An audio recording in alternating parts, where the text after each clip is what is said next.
A-E-1 short. Hey, my name is Wiest. I'm a jazz drummer, and one thing I could brag about is playing at Carnegie Hall. I started playing the drums when I was 4 years old, mainly because my dad is also a hobby drummer, and we had a drum set in the basement, maybe 15 or 16 years old, that I got in touch with jazz. You can communicate with them by playing, and you already have a common language. That was a really big revelation for me. This is ATSometime somewhere for AT1 radio.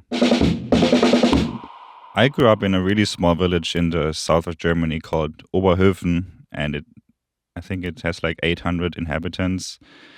But I started playing the drums when I was 4 years old, mainly because my dad is also a hobby drummer, and we had a drum set in the basement. So I guess when I was 4, I started playing around with the kid. Also, my brother, who's 2 years younger, who's also a professional musician now.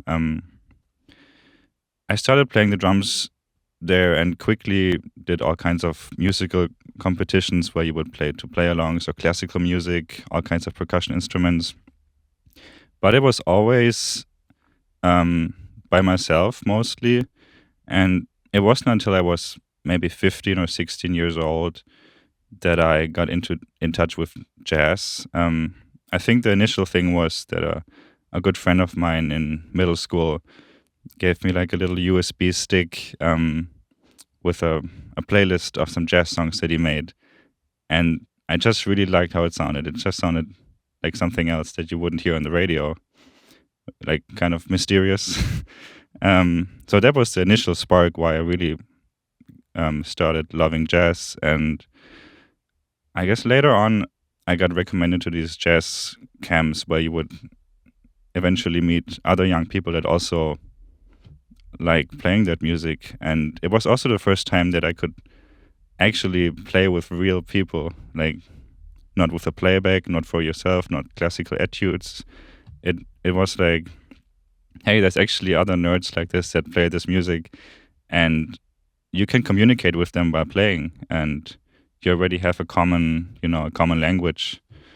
That was a really big revelation for me. And then one thing led to another. I went on to study jazz drums at the Conservatory in Cologne. I think that was 2017. And then during COVID, you weren't really going out and doing as much stuff in the scene as you used to. I think at that time my professor told me, hey, why don't you apply for the scholarship and try to do your master's in New York, the mecca of jazz, which I always wanted to experience anyways. So I applied for it and I got it, and then I moved to New York in fall 2022 for my grad studies at City College. I'm pretty sure if it weren't for COVID, I wouldn't have done it because I was really comfortable in the Cologne jazz scene at that time, and I wouldn't want to leave, and miss gigs and opportunities. So it was good to being forced to zoom out and see the bigger picture through COVID and make bigger life decisions and move to New York. And now I'm here since a good 2 years. I just graduated my master's, and I'm finally in the real world in New York City of all places. Just trying to make it here, playing gigs, teaching. And I really want to stay here as long as I like it here. It's really inspiring still, even though it's such a grind and expensive and everything. All the things that people tell you about New York are pretty true, I would say. It's loud, it's fast, it's annoying, expensive, stressful, but colorful, vibrant. It's just a really, really good place for artists and young people, or if you're rich, or both of that. I don't know. So studying jazz in New York was quite different to doing it in Germany. Here in New York, I realized school is school after all. School ensembles are always going to feel weird. It's not a real performance. and then you just it's literally school. It's not the real life. It's something else. What really struck me here in New York was that focus aspect. It could be in school. You have to do the assignment. You can't think about it too much. But even more so in the jazz scene, you would get called for a gig on the day off or a day before. Maybe some gigs I got called for like 3 hours before, um, and then you literally don't have time to overthink it, which is a big buzzkill for making music. Overthinking or thinking at all while you're playing music, and also even more important, you don't even have time to form expectations in your head before the gig. Expectations are also a huge buzzkill for anything where you have to be in the moment, music or having a conversation with someone or something.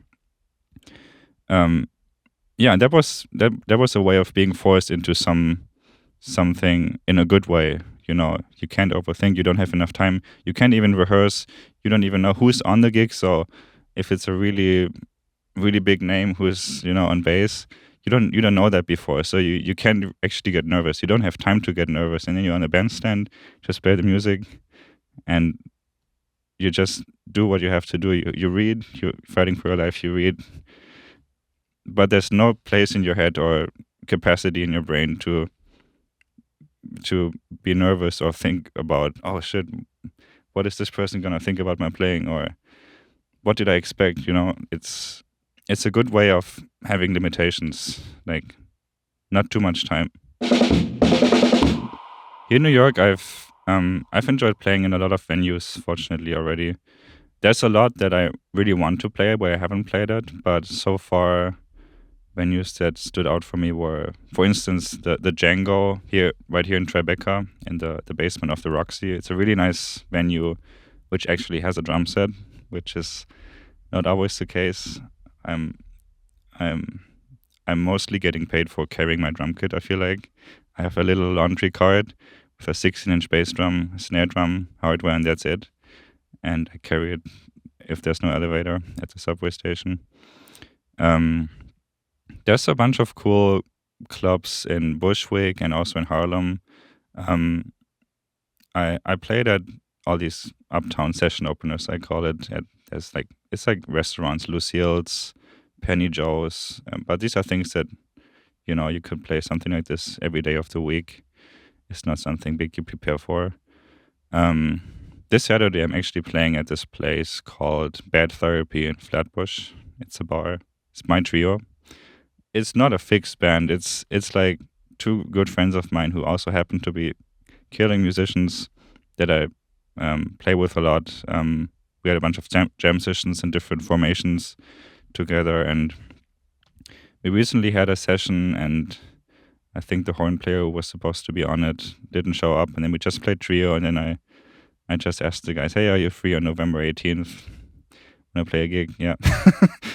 And we might play some of my tunes, some of the guitarist tunes, mostly standards, but it's gonna be cool because we're gonna improvise, and it's not something we really have to rehearse for.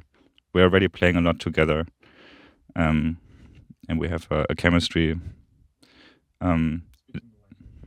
Speaking the language. It's actually the first gig with this trio. One thing I could brag about is playing at Carnegie Hall. It was kind of a special situation. So this German scholarship that I got by the German Academic Exchange Service, they do a yearly presentation of their grantees, I think you call it. So we would play all the classical people that got the scholarship, all the jazz people. I think it's always like about 10 people per year from Germany.